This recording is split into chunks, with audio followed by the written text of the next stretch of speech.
Live from Churchill Downs, it is the 2020 Kentucky Derby. No, we're not quite live from Churchill Downs.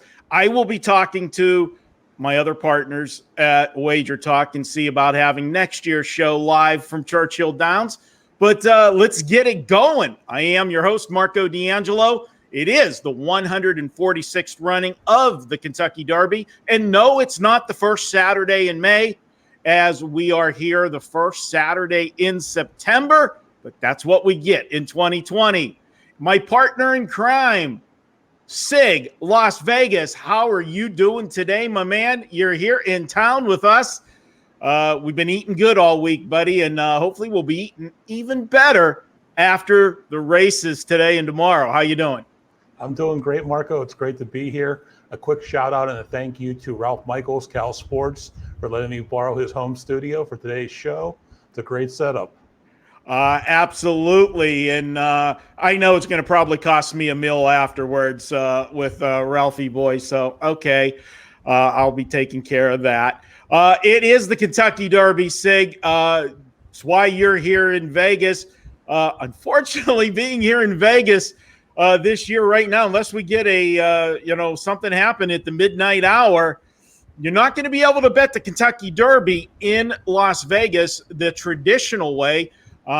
They have said that they will take bets on the Derby, but it'll be old school. Depending on the casino you're at, you're going to be betting into their pool. So no pari-mutuel wagering is Nevada horse racing. The gaming board could not come to terms with Churchill Downs and the powers that be there. Seems like this is a game of chicken every year when the contracts come up, and this year being the odd year with everything that's happened, some of the tracks played a little harder ball with what percentage they wanted of the cut for the simulcasting. What's your thoughts? It's really a shame in a year like 2020 with COVID, with all the major sports shut down. Horse racing had a true opportunity to expand its reach to the masses, and they're dropping the ball here. Churchill Downs, it comes down to greed and what the fee is they want from the Nevada casinos in order to carry the feed and handle pari-mutuel betting. It's a shame, really. It is. This is something, and we've seen it happen every year, and I think because of the situation this year where we don't have, the normal meet here at Churchill, they didn't cave in. They're not getting as many days on the contract that they would be doing, but it still is very disappointing for locals here in Las Vegas. We are supposed to be the sports betting capital of the world, and we're not going to be able to bet the Kentucky Derby here in the normal fashion. That's not going to stop the action. We've got a power-packed show today. We thought we would have 20 horses in the Derby. I was betting the under on the 20 all along, and I was betting the under prior even to scratches. I said there won't be 20 horses in the box. We ended up with 18 horses in the starting gate. But we've had two horses that have been scratched. We had one this morning. We'll update everybody. Number one, Finnick the Fierce, is out of the Derby. That news came just this morning. And then yesterday, the big news, which when we break the race down, Sig, we're going to talk about it because this scratch was huge, I think, in the way this race was going to go as far as what kind of pace we might have seen on the front end. And King Guillermo out of the Derby. Nothing serious. He was running a fever yesterday. They didn't take him to the track to jog, and they waited till 6 o'clock last night or close to 6 to make the announcement that he was officially out. But they're saying all things go well, and trust me, I've had this situation many times. He should be okay to be back and run for the Preakness. Well, we've been saying all summer King Guillermo was the wild card coming into this week's Kentucky Derby. So it is a real shame that happened and he is out, but it's going to have a significant impact on the pace, I think, the early pace of the race and how the race sets up for the later stages. Yes, absolutely. He was going to be a horse that was going to be out there helping set the pace. So we'll talk about how that changes. Before we get into it, because I know he's going to be giving it a watch, probably not live, because that's why he's not here. Our good buddy that's been sitting in with us the last several weeks through the summer, Jeff Zidek, track announcer from the Meadows. Meadows went back to Friday racing for the fall meet, and well, he's a little busy calling races right now back in Pennsylvania, just outside of Pittsburgh at the Meadows. So he couldn't join us. But if you head to his Twitter account, and we've put that Twitter account up many times for you, and I'll get that up here for you to take a look at. You can get his Kentucky Derby selections. I retweeted it. I'm sure you will later as well, Sig, if you haven't already. But Jeff did put up his picks for the Kentucky Derby, so check that out. Jeff Zidek, follow him on Twitter at Meadows_TV. In daily, you can check out Jeff when the Meadows is racing. He tweets out what he calls his value plays, horses that he feels are very live at long prices. Unfortunately, a lot of times Jeff's got a pretty good following, and we end up getting a situation where a lot of those value plays end up, the odds get cut in half because of the following. That's just one of those things that we get when you got a large following and you share information. And sorry about that if you hear a phone in the background. They're calling for more information already on the Derby. Apologize for that. And Sig, let's just get into that Derby and talk about what we're going to do. No news and notes this week because all the news and all the notes are surrounding the Kentucky Derby. And we're going to run through the 20-horse field of course, this week's race of the day. And then it's also going to be part of our pick four. We give out a free pick four each week. So that'll be the final leg of the pick four. So without further ado, let's get to the race of the day. It's Churchill Downs, race 14, Saturday, the Run for the Roses. Sig, we said number one, Phoenix the Fierce, out of the Derby. Let's move on to number two, Max Player. This is a horse that, you want to look at. He's had a couple impressive third-place finishes in his last two races. The big barn change, we talked about that numerous times over the last several weeks. Let me ask you, Max Player, is he going to be a player Saturday in the Derby? Marco, I think he has a shot to hit the bottom of your exotic tickets. He did make some nice late runs in both the Belmont and the Travers, closed it into a pretty good pace. The biggest thing about Max Player is the huge training change. Following his third place finish in the Travers, his ownership, his connections moved him from the barn of Linda Rice in New York to the barn of Steve Asmussen. So there's definitely been some different training going on. I'm not sure, nothing ever came out about why the change occurred, but it could have a positive effect on him. He's been working faster since he went to the Asmussen barn. But the other thing about Max Player is he's already twice shown he can't beat Tiz the Law. So I don't expect him to be a win contender in here, but I do think that he could hit the bottom of your exotic tickets. For him, Sig, he's going to need some pace up front. This is a horse that comes off the pace. Now, maybe Asmussen might get him fired up some with the way they're training him, that he gets away a little better. But now we're talking about a 16-horse field. And if you get too far back, I'm not saying closers don't do well in the Derby, but it's a situation where the most preferred spot to be is the horses either sitting right off the lead unless you get, very slow fractions. And then, of course, you want to be on the front end. But those horses right off the first level of horses, then the mid-pack horses, the stalkers that are just off the speed but close enough to attack, those have had the most success racing style in the Derby. And then when you get those stone-cold closers, if you're coming from 14th, 15th, not only are you subject to the pace, Sig, you're subject to getting a clean trip, because so often when you're making a move, you're full of pace. You haven't made a move yet, so you've got a lot of energy in the tank and gas, so to speak. But as you're maneuvering, you're coming up on some horses that might have been running early in the race and are starting to tire. So as you are coming up fast, you're running into horses that are starting to come back to you, slowing down. Picture yourself on a freeway. you make the move, you pull out to go around a horse, and you come flying up on, or around a horse, or passing a car, and you come up around another car that's going slower, and you got to tap the brakes. And you know how frustrating that is in a car. Picture it whenever you got to tap the brakes on a horse, and that's what happens and loses momentum with horses, closers, if that happens to them, and that's something that you've got to be concerned with a max player. Moving to number 3, Enforceable. This is a horse. Some people think that he's live on the ticket to get a piece of it, 3rd, 4th in your tries, your supers. This is a horse, has 2 wins in 10 starts. One of them came in a maiden special weight. The other came in a grade 3 stake race. He's bred to get the distance, but if, for me, you look at some of his speed figures, and, he doesn't have the speed figures as a lot of the other horses in here. How do you see number 3, Enforceable? It's actually hard to gauge Enforceable because of the fact he started out the year good with that win in the Lecomte at Fairgrounds, and then second in the Risen Star. Then he had 2 poor efforts, not poor efforts, but he finished 5th in the Louisiana Derby, had a 3-month break, and then came back and ran 4th in the Bluegrass at Keeneland.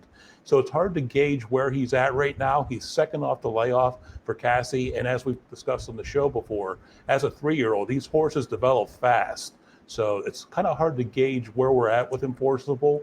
I'm going to use him probably, like you said, in those bottom spots on my exotic tickets. I could see him hitting 4th in the Super, possibly with a good run and some different pace scenarios, 3rd in the trifecta. But I don't think he's going to be a factor in here, but I'm not going to let him beat me on my exotic tickets. Number 4, Storm the Court.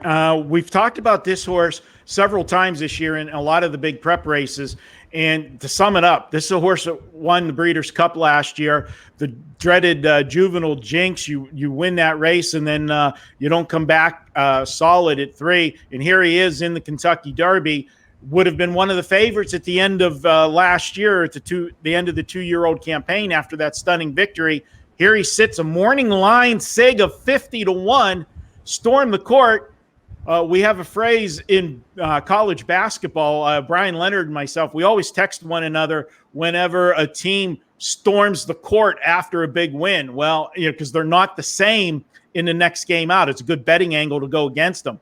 Well, storm the court. When he stormed the winner's circle after the Breeders' Cup, we haven't seen anything really close to that performance in 2020. What are your thoughts?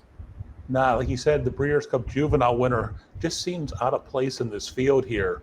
Actually, I don't know what they're doing with him. Last race, trainer Peter Urton sent him out in the La Jolla at Del Mar on a turf race. He ran well and finished 2nd. They could have kept him at Del Mar this weekend. The Del Mar Derby is run over the weekend, and he would have been a perfect fit for that race. Instead, they choose to ship him back across the country to Louisville for the Kentucky Derby, where he doesn't seem to belong. He's a toss for me in here. Yeah, I got to agree with you on Storm the Court. Number 5, this is a horse I made a lot of jokes about this summer. Always gets himself into trouble. He's a problem child. It seems like he's going to find traffic troubles if there's traffic troubles to be had. And in a 16-horse field, that's very likely. And that is number 5, Major Fed. This is a horse that does have a good closing kick, but he comes from way, way, way out of the clouds most of the time. And he really doesn't have the speed figures to go with these horses. He would need a suicide pace on the front end, I think, for him to hit the bottom end of the exotics. Major Fed, he's been a fun horse for me to bet over the summer because he either gave me a thrill or he gave me something to bitch about after the race. So either way, I got my money's worth out of my bets with Major Fed. And I know you were on the receiving end of some of those rant texts during the summer with Major Fed. What are your thoughts on number 5? I agree with you completely that he's not fast enough, Marco. And I said it last week on the show. I'll say it again. Major Fed is Max Player Jr. And if one horse is going to make a big run at the end, it's going to be Max Player, not Major Fed. Or if Major Fed's making his run, he's not going to be as fast as Max Player. So for me, I think this horse is a toss. All right. A toss, unfortunately, is number 6, King Guillermo. He is out of the Derby. Would have been one of the horses getting some action in this race, but he is out. Number 7 is 30-1 on the morning line. The horse is called Money Moves. Us being in the sports betting industry, we know all about Money Moves. And it's an intriguing horse because SIG, he's only got 3 lifetime starts. He did not race in a single Kentucky Derby prep, and yet he's in the Derby. Why? Because we didn't have 20 horses and, enter in here. If there would have been 20 horses in this race and he would have been number 21, he would have been sitting on the sidelines watching because he didn't have the points to get in here. But Todd Pletcher put him in. He got in. And I got to be honest with you, we were talking about this last night. If this race was back in the first Saturday in May, and we would have been talking about this horse leading into the Derby or a last prep race before the Derby, I would have been telling you, SIG, 3 lifetime starts. This horse has the license to make a big, big jump. We haven't seen anywhere near the ceiling on him yet. He hasn't been in a graded stakes race yet either, but he has that license to make the big jump. You look at his 3 races of his career, every one big, big jump on the speed figures, not a little jump. They're big jumps, and he's improved in every race. He has a license to show up and run a big race, but it's an awful big question where, because we are racing later, this is a September race, there's other horses in here that have so much more experience. Can he close the gap? And did Todd Pletcher put this horse in because he wanted to have a horse in the Derby? Did his owners want to, have that thrill? Another thing that you and I talked about, it's always going to be a thrill to have a horse in a Kentucky Derby, no matter what. But this particular year, if you had a horse in a Kentucky Derby, you're happy as you can be, but a couple years from now, you're going to feel like you were a little bit cheated. I think of the line from Rounders: "You come in for a quickie, you're not satisfied." KGV with the famous line there, because you don't get all the pomp and circumstance of a normal Kentucky Derby. All of the Derby parties, all of the crowd, 40,000 people, knee deep, all of the beautiful women in the hats and in the guys in the suits and the bow ties. It is definitely a bucket list moment for anybody that's in the horse racing industry. You're not getting the full effect. You're still there. Owners are going to be present and everything else, but everybody else isn't. What do you think about Money Moves? Does he deserve being in here? He deserves being in here just for the fact that there weren't enough horses to fill that 20-horse starting gate. And first off, thank you to Churchill Downs for finally, after years and years, making all the money off the Kentucky Derby, investing in a 20-horse starting gate. I just find it so ironic that you don't have 20 horses to run in the 2020 Kentucky Derby when you finally invested in the 20-horse gate. But back to Money Moves. This is Todd Pletcher's only entry in this year's Derby, which is odd in itself, as Pletcher normally has a few Derby contenders every year. He's only raced an allowance company, as Marco said, but the speed figures have steadily progressed from race to race, and they're big jumps. So, this is a horse that could move forward, and it's kind of a wild card in here. But the issue I have with him is, take a look at how this horse breaks. This horse is terrible from the gate. In the recent works, he hasn't worked her from the gate at all. And he's been racing in smaller fields. Now he's going into a 16-horse field. If you don't break well out of the Churchill Downs gate at the Kentucky Derby, you're going to get shuffled way back. And that's going to be a lot of ground to make up, a lot against a lot of more class horses with a lot more class. So he's inexperienced, and he's facing that fact that he's probably going to be near the back of the field, facing dirt in his face. So he could be a wild card in here, like we said about the speed figures, and I'll probably use him on the bottom of a few superfecta tickets, but I don't really think he's going to be a factor. The two things that I will say about him is that last speed figure puts him competitive in this race. If he runs back to the last race, he's got speed figures that go with a lot of the horses in here. Many of the horses we're talking about as we run through the field don't have speed figures anywhere near what he ran in that third race of his career. The other thing where is, the disadvantage, as I said, he's only got 3 lifetime starts compared to horses because we're later in the year that are more seasoned. One of the big problems that we always have with these young horses is when it's a normal Kentucky Derby and you have all of those fans right down on the apron, and the excitement and the screaming and the noise, it can rattle a young horse that hasn't experienced that. He's not going to have to deal with that. There's not going to be the loud crowd noise. So that's one thing that is a benefit that might help keep this horse a little bit calmer, and we'll see where he breaks. But I am going to have him somewhere, in some saver tickets. I'm not going to be looking up and seeing this, Todd Pletcher horse flying down the stretch and run over my ticket. SIG, we move from money moves to number 8, South Bend.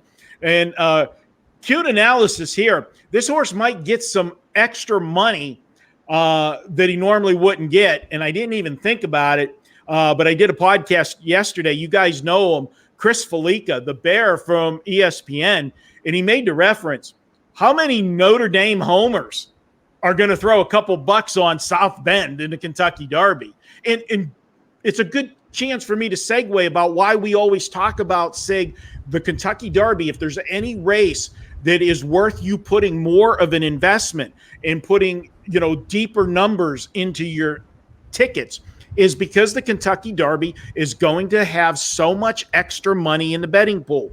And remember, not like sports betting, when you're betting the Kentucky Derby and horse racing, you're not betting against the casino.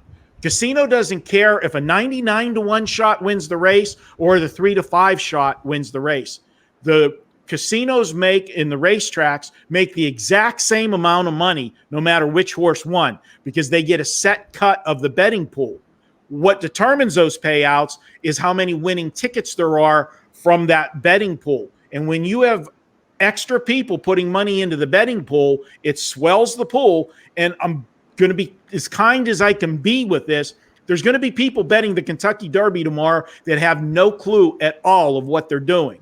And all they're doing is, building that pot for me and you and other experts to get in there and slice and dice. And how many guys are going to make bets just like this? Oh, South Bend, I'm a Notre Dame alum, whatever. And they're going to bet this horse that, in my opinion, doesn't have a shot. But let's get your opinion on South Bend. Well, South Bend, actually, if South Bend wins this race, that means Bill Mott will have trained the Kentucky Derby two winners 2 years in a row, with last year Country House with the disqualification of maximum security. But I don't think that this is going to be his year. He is a true workhorse, as this will be his 9th start of 2020. And while he finished 4th in the Travers, he was losing lengths to Tiz the Law in the stretch. He's a toss for me. I don't think he's fast enough to compete in here. But to elaborate on what you were saying as well, you're going to have people betting on that horse is pretty. I like the color. I like the saddlecloth color. The jockey silks are pretty. That's why you need Kentucky Derby Day. Everybody bets the Kentucky Derby. It's an event. It's not a horse race. It's an event. Everybody wants to partake in it. Everybody wants to join in. SIG, how many times you've seen somebody, they have 3 kids, ages 3, 5, and 7. Guess what their trifecta box is? 5-7. All right. Moving along from South Bend, number 9, Mr. Big News. Give me some big news on Mr. Big News, because I don't have any to give you. Here's the big news, Marco. There's no story here. Mr. Big News got his spot in the Derby, winning the Oaklawn Stakes back in April. His only other career win was his maiden win. This Giants Causeway colt will not be a factor in here. Yeah, and guys, I'm going to give you a shameless plug right here for myself. My Kentucky Derby package this weekend, $39. You can get the Kentucky Derby package. It's up now at wagertalk.com. You will get my actual bets on how I am playing the Kentucky Derby. All of my, if I'm playing win, place, and show, if I'm playing exactas, trifectas, superfectas, whatever I'm doing involving the Derby, you're getting in this package. I'm also going to include my top sports pick on the Saturday card. But guys, if you remember in 2017, we do the Kentucky Derby picks every year. We invested $390 in the Kentucky Derby. And I said, I go deeper in the Derby because of the inflated pools. That $390 investment brought back over $9,000 for our clients. You can be a part of this year's Kentucky Derby. $39, head over to Wager Talk.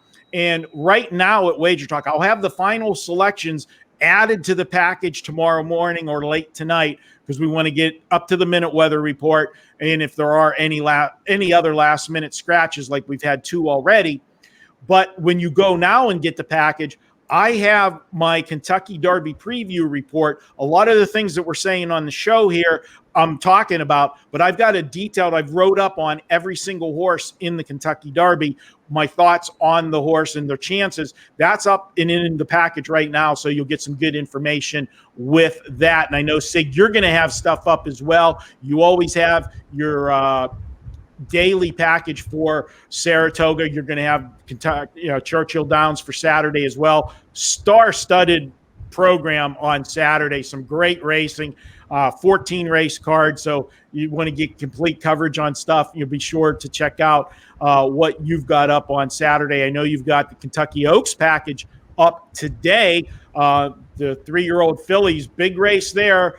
2 horses that people were trying to make it into a match race between Swiss Skydiver and Gamine. There's a third horse that's saying, hold my beer, I'm going to show up too, speech. So it's going to be a fun Kentucky Oaks. And I know you have fond memories of the Kentucky Oaks from, what was it, just a year ago or two? Just a year ago, yeah. I was doing radio. We had bet the Derby. Tell everybody the story real quick. And my buddy Sig, I texted him as soon as I got out of the radio show, because I was doing the preview for the Kentucky Derby, and the spot was right about the same time as the Kentucky Oaks. So I didn't get to see the Oaks go. So I text my buddy, how'd we do? And Sig is a guy that'll never call you. Okay. This guy, it's just, it's text, whenever he calls, it's either I get a text ahead of time, hey, are you free? Or it's something bad. Okay. Or something really, really good. Well, whenever I texted him and immediately you call me back, I'm like, oh, yeah, we just crushed the Kentucky Oaks. And you're like all frantic when you're talking to me. What's wrong? Calm down. How much did we hit for? Oh, we sucked. We got drilled in the Oaks. What the hell are you so happy about? And then tell us what happened. Well, guys, Marco and I, a bunch of the Wager Talk guys, were out at Red Rock on Kentucky Oaks Day last year.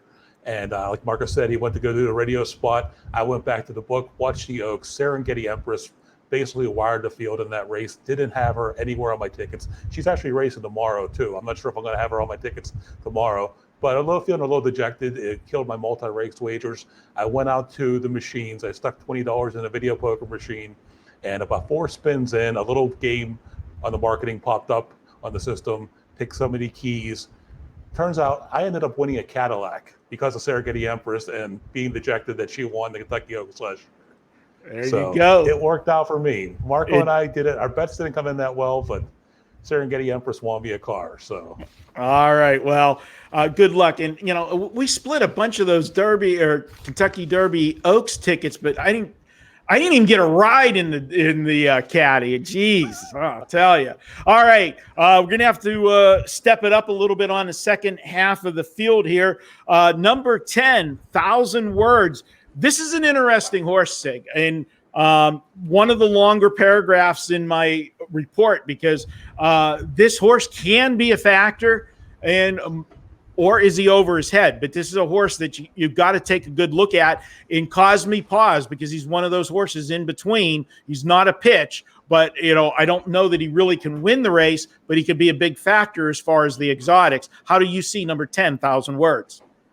This horse was the biggest enigma for me when handicapping the Kentucky Derby. He's a tale of 2 horses. He kicked off his career with 3 straight wins before faltering and finished 4th in the San Felipe against a pretty good field. And then he came back and he came back. Beat Honor AP in the last race to get into. Beat Honor AP in the last race. But his Oaklawn Stakes, he finished 11th. He had a stumbled start. He didn't perform at all. He comes back, runs second to his stablemate Uncle Chuck in the Los Alamitos Derby, and then comes out of nowhere, basically, in the shared belief at Del Mar at odds of better than 9-1, and beats Honor AP, who basically blew everybody away, including Authentic, in the Santa Anita Derby. So 1,000 Words, I think, could be a factor. I mean, he's a Bob Baffert trainee. He beat the horse that I'm playing in the Derby. Sorry, I gave it away. No more suspense. But I have to give him credit. But I'm only going to be using him on the bottom of my tickets. I'm not sure where he fits in this Derby, but I'm not going to let a Bob Baffert horse knock me out of my exotic wagers. We're going to talk more about this angle when we get to Honor AP. But 1,000 Words, to put it short, it was a 4-horse field. Bob Baffert had another horse in the race. He was going to have 3 of the 5 horses in the race. He scratched the other horse, Uncle Chuck, and sent him to New York not to race against one another. And 1,000 Words needed to get that shared belief to get the points he needed and secure his spot. As it turns out, he wouldn't have needed it because we didn't have 20 get in here. But they went all out in that race. We'll see going all out in a 4-horse field if that's enough to get him as a major contender in this one. Nectar Island, he's number 11. I'll have 2 things to say about Nectar Island. Gave me a big thrill in his last race because I had a big cold punch exacta with him in the winner of that race, Nectar Island Art Collector. I cold punched out when I texted it to you that day, and he ran 3rd at 31-1. I was looking at top of the stretch, looked like he was going to be 2nd, and then a different horse, we'll talk about him in a moment, ran me over for the 2nd spot, but he doesn't belong in this one, Sig. I agree with you completely, Marco. The biggest thing you have to look at on the past performances is this horse was claimed 3 races back at Churchill. If you think you have a Derby horse, you don't put him in for a claiming tag, let him get claimed, and then this horse couldn't win or even finish 2nd in either the Indiana Derby or the Ellis Park Derby. He's a toss for me. All right, the next race, number 12, Sole Volante. And I know you got a lot to say about this horse and what they're doing with the training and such. I'm going to tell you that you have a horse here, Sig, 7 career starts. If you take a pen and just draw a line through the horse's last race, you're going to have a horse that had 6 career starts and has hit the board in all 6 of his races. 4 wins, a 2nd, and a 3rd. Why am I putting an X through that last race? And you're saying, well, that's mighty convenient, Marco. Just draw a line through it. Well, because it was an idiotic move by the connections of the horse. They raced the horse back in a grade 1, the Belmont Stakes, one of the premier races of the 3-year-old campaign, one of the Triple Crown races. It wasn't the 1.5 miles, it was 1.25 miles this year, but they ran them back in 10 days, Sig. Thoroughbred horses don't race back in 10 days, okay? We've seen trainers do it occasionally, but in most instances, it was a race that, maybe it was another overnight race or a small stakes. You don't do that in the biggest race of the, one of the biggest races of the year. And you don't do it, to me, in my opinion, unless it's at the same track that you're stabled at, okay? This horse went from Florida to New York in between the 2 races, off of 10 days. It was too much. The horse raced bad. So now that the horse raced bad in the Belmont, a lot of people are just going to throw this horse out and say he can't go the 1.25 miles, can't go with the big dogs, and they're going to overlook him. I'm going to tell you, Marco's not going to overlook him. He's going to be on tickets at a price. So that is Sole Volante. Can he win the race? No, I'm not calling for the upset, but I'm calling, look at those other races and look what he's done. This is a horse you can't throw out. I know you don't like that he's been training on the turf instead of the dirt. Go ahead and talk about that. Well, actually, we talked about this a little bit earlier in the week, and we talked about it, I think, even last night. The more I look at it and the more consider it, I do see where you like this horse. The couple things that concern me was the Belmont Stakes performance, but the fact is he came back in 10 days. They added front wraps, which is never a good thing, and then they only worked him on the turf since then, thinking that training on the turf is easier on the horse than training on the dirt in most cases. But I worried that maybe he wasn't sound. But the last work, if you take a look here, last week he went 5 furlongs in a blazing 57-4 over that turf. If the horse wasn't sound, they wouldn't work him that hard and that fast. So this horse is going to be ready to go. I'm with you, Marco. You toss out that last performance. And he started his career on the turf. I could see him finishing his career on the turf, but he could put in that big run here, and he definitely will be a price. When you had that big Derby ticket in 2017, you had a big long shot finish a second looking at Lee in that race. Sole Volante could be that kind of price and could hit the ticket in the second or third spot and blow your tickets up. All right, and blow them up in a good way, not blow them up in running them over, because I will have him on my ticket. SIG, the next one, I talked about it when we mentioned Nectar Island, the horse that ran over my exacta. Dale Romans, he did it to me, and this is a guy that's stationed, home base for him is Kentucky. That race was at Ellis Park, Kentucky racetrack, and the horse ran big, finished second to Art Collector. And anybody that's watched our show all summer, as much love as I've given Tiz the Law, I've been on the Art Collector bandwagon for the last 3 races. And I'm, sad that, he was, not able to go here in the Derby. What are your thoughts with attachment rate? Like you said, he finished second behind Art Collector in the Ellis Park Derby, who unfortunately won't be at the Kentucky Derby because of an injury. And guys, just take a moment here, not to get off topic, but think of the horses that aren't in this Kentucky Derby that could have been here. Nadal, Maxfield. Yeah, Maxfield, us with our big ticket. Yeah, we had a big 24-1 futures ticket on Maxfield. The Derby being delayed this year was good for some horses. Unfortunately, it was bad for a number of horses that may have been sound and made at word sound here come September. But I think we could have had a much better Derby. And there were a lot of horses that unfortunately suffered injuries that are off the Derby trail. But back to attachment rate. I'm a Dale Romans fan. Dale Romans has beat me so many times, especially in races in Kentucky and on that Kentucky circuit. This horse has been improving off of each start. And he's got a jockey, I think, that understands him pretty well now, and Joe Talamo, who's rode him in his last 2 starts in the Bluegrass and the Ellis Park Derby. The only thing I don't like is this horse likes to press the pace, and this pace is going to be fast. I see, we're going to get to it soon, Authentic, busting out of the gate and going to the lead here. That's where he likes to race from. The defection of King Guillermo due to the stretch is going to affect that pace a little bit, and I think Authentic's going to have an opportunity to basically try to set the pace. I'm not sure who's going to push him here, whether maybe it is going to be attachment rate. He doesn't like to be on the lead, but he likes to be right up there off the lead. I was thinking I wasn't going to use this horse, but I do think I'm going to use this horse on the bottom of my superfecta tickets and maybe a trifecta here or there, just because it's Dale Romans in Kentucky with a jockey and an improving horse. He could be a factor. Definitely. I can't disagree with you. I think we're going to be in full agreement, and we will not waste more than 20 seconds on the next horse. Winning impression will not hit the ticket. I can tell you right now, if the 14 is anywhere on the ticket, it is going to be a very, very bad day for yours truly. He is a total pitch for me. Awesome. Let's keep going. All right. Number 5, New York Traffic. NY Traffic. NY Traffic. What is this horse's name?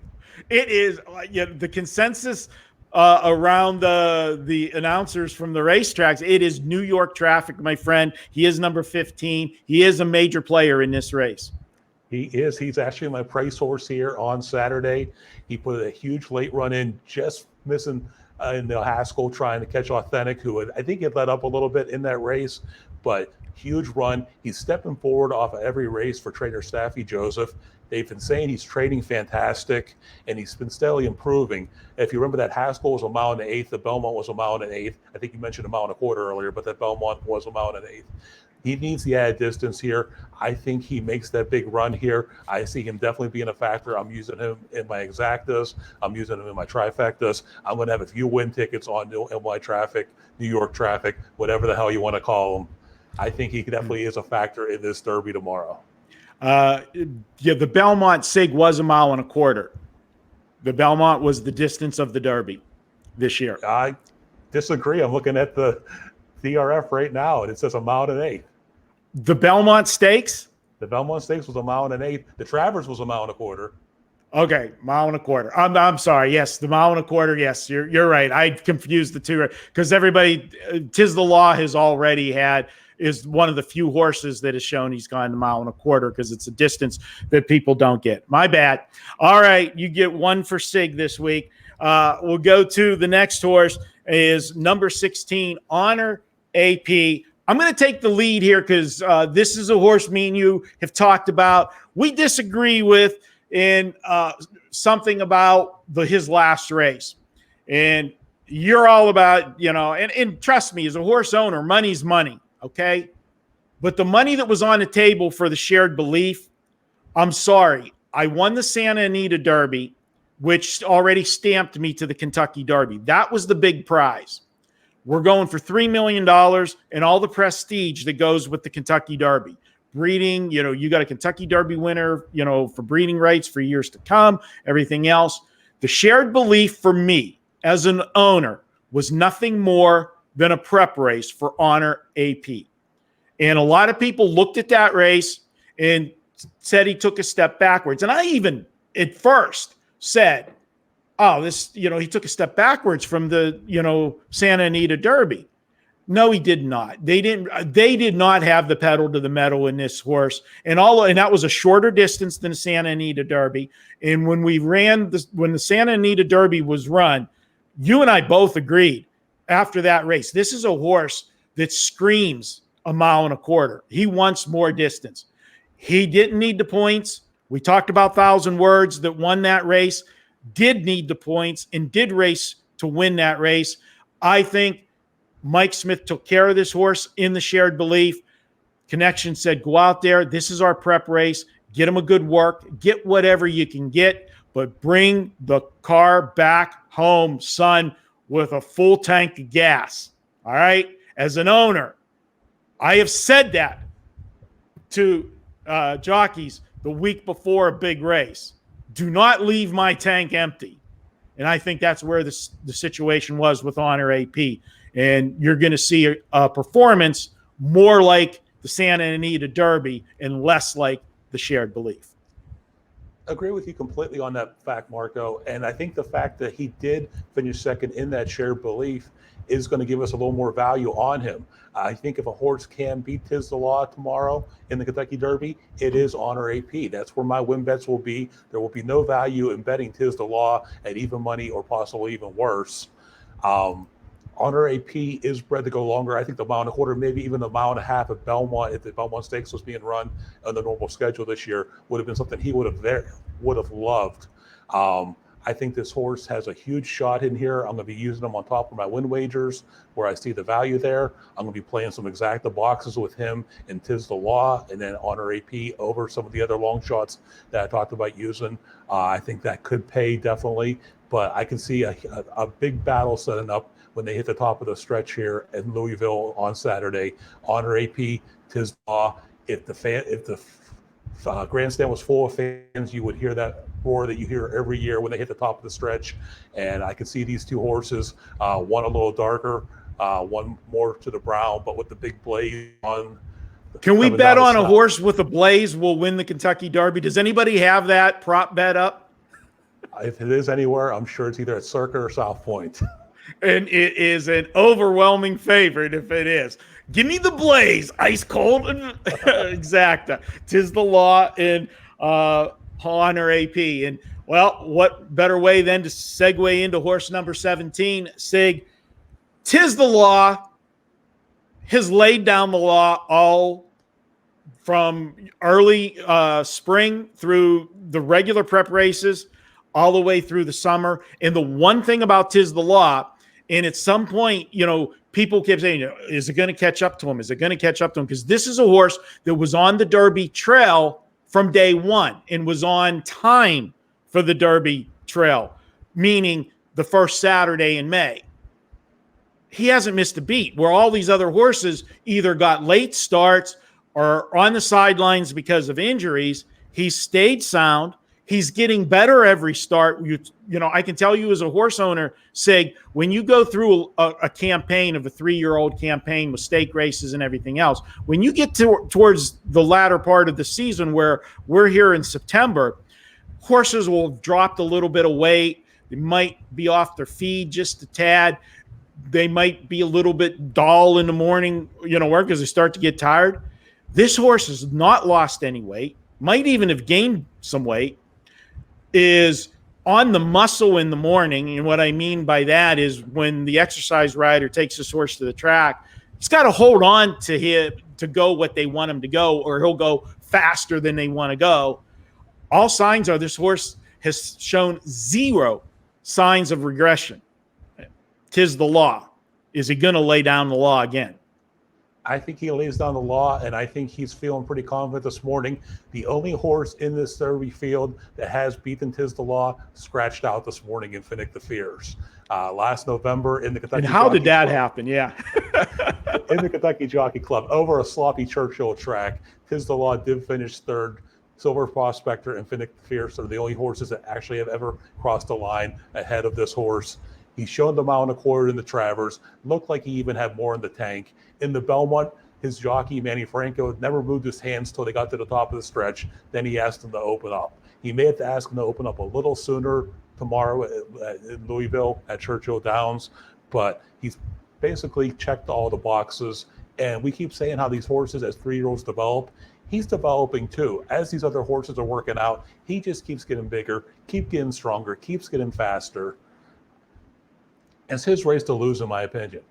I can't disagree with you. He deserves the overwhelming 3-5 favoritism, and with the scratch of King Guillermo, it's going to make it even I think smaller odds. Moving to the final horse in the field is number 18, Authentic, and Sig. There's no mystery what's got to happen here. Authentic has to break from the outside post. This is a horse that has to be on the front end and control the race.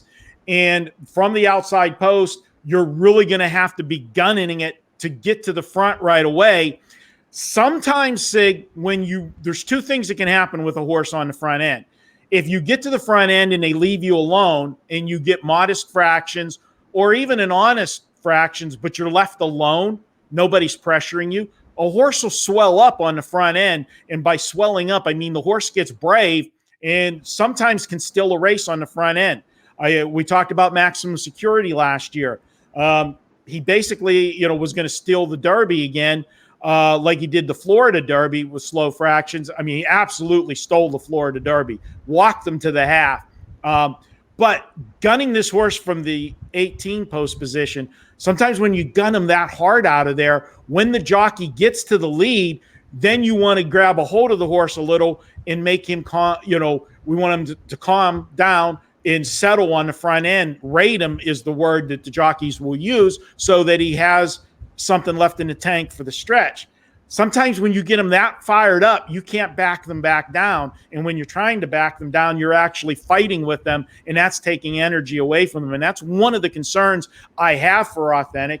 The other concern I have for Authentic is when he gets the horses coming at him, there's going to be horses coming at him much better than have been coming at him in the last couple of weeks now, or last couple of races. Now, granted, one of those horses, was, New York Traffic, a horse you like a lot, but New York Traffic has had what I like to call second-itis. He had several races in a row where he finishes second. He's always closing, but he doesn't pass that last horse.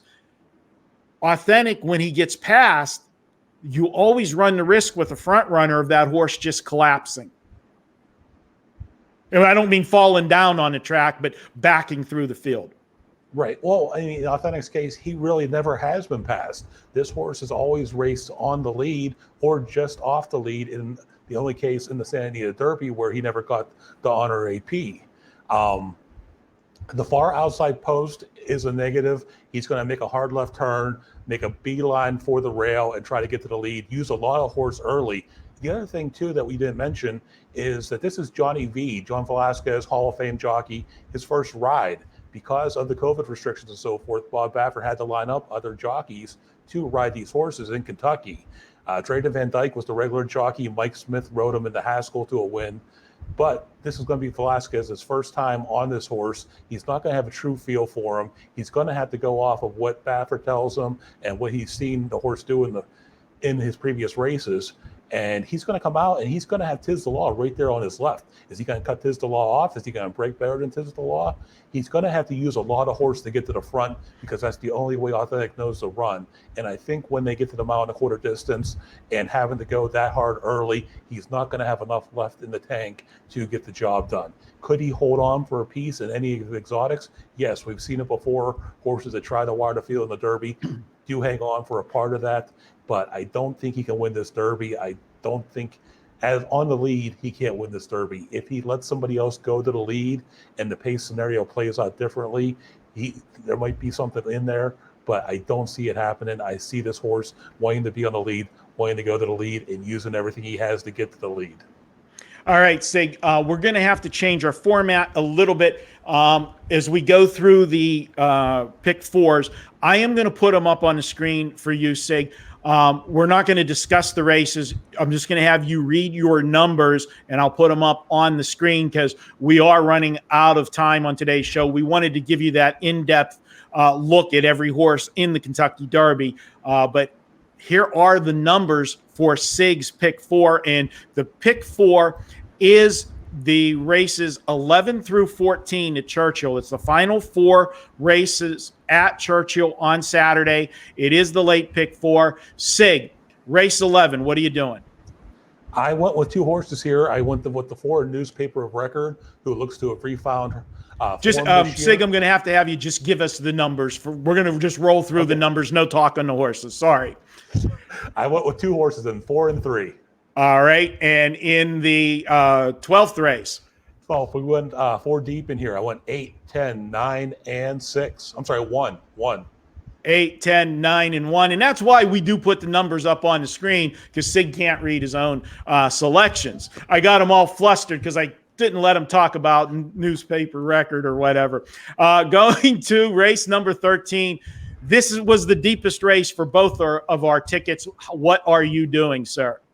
I went as deep as I possibly thought I could, and I probably would have, if I could, if you can afford it, go all in this leg. This is a crazy leg in the Old Forester Bourbon Turf Classic. I went 3, 8, 1, 2, 9, 10, 6, and 4.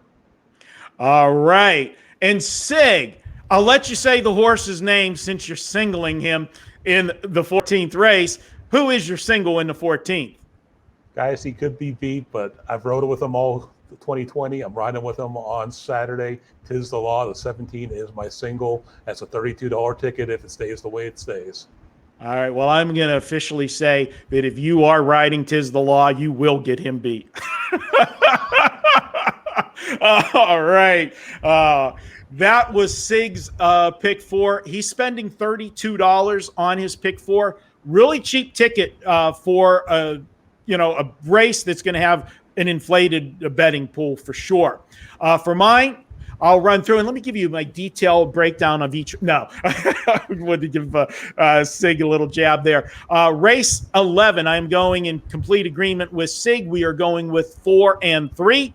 Moving to race number 12, my pick four for the second leg is 9, 10, 8. And I have a long shot in there, number 6. We agree on 3 of the 4 in that race, Sig. In the 13th race, I went deep like you, but unfortunately, I wasn't able to go as deep as you. 3, 8, 1, 4, 2, and 10.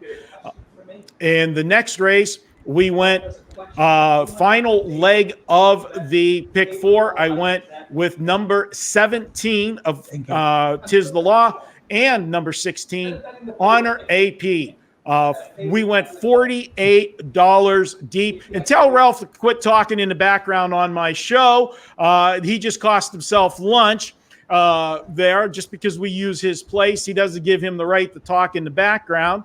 But that is a $48 ticket for me on my pick four. And you have something you want to say? I do. I had a question from the audience here. Ralph Michael, Scout Sports, had a question, and it's a very good question. Say you were going to play $40 on a win bet on the Kentucky tomorrow, and you wanted to play Tisdale. Would it make more sense to play $2 exacta with Tisdale the entire field? And I'd say yes. If you want to spend $40 and play a win bet where you're going to get less than even money back, take that $40, play 17 overall, wheel them. That's going to be the 17 horse over the other 15 entrants. It's going to cost you a total of $30 for a $2 exacta. And no matter who finishes second, if Tisdale wins, you're cashing that ticket. That's a great question, Ralph. It's a great question. You could have went in on the chat and gave the same question too. But yes, do that. And if a long shot if Tisdale wins and a long shot comes in second, that's where you light up the tote board. And as you alluded to, my 2017 big score was not because I had the winner. It was because I had the right horse second, and I did key the horse first and second, and it got me some payouts. Looking here, at some of our comments, some people, I appreciate everybody jumping in. We had somebody asked about Sole Volante. Can he win this race? I think he's got a big chance to hit the board. Obviously, a horse I like. And guys, if you like what we do with these shows, we're building the channel at Wager Talk. There's tons of live shows every day. I'm going to ask you to do us a favor. Just go in and hit the thumbs up button. Letting us know you like the show. More importantly, letting YouTube and everybody else know you like the show. And not to miss any of the Wager Talk shows, hit the subscribe button. You'll get notifications when we have a new show up, so you don't miss it. We're here every Friday at 1 o'clock Eastern, breaking down the biggest race of the weekend. And guys, it's been a power-packed show. The hour has sped by. Once again, I want to thank my co-host this week, SIG Las Vegas. Be sure to check him out over at wagertalk.com every day.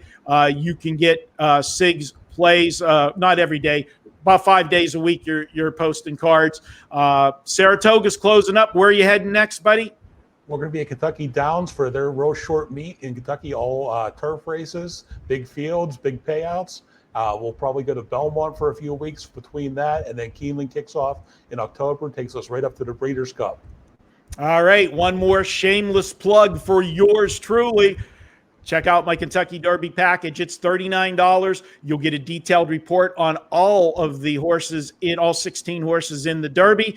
And tomorrow you will get my actual betting strategies for the Derby. 2017, we invested $390.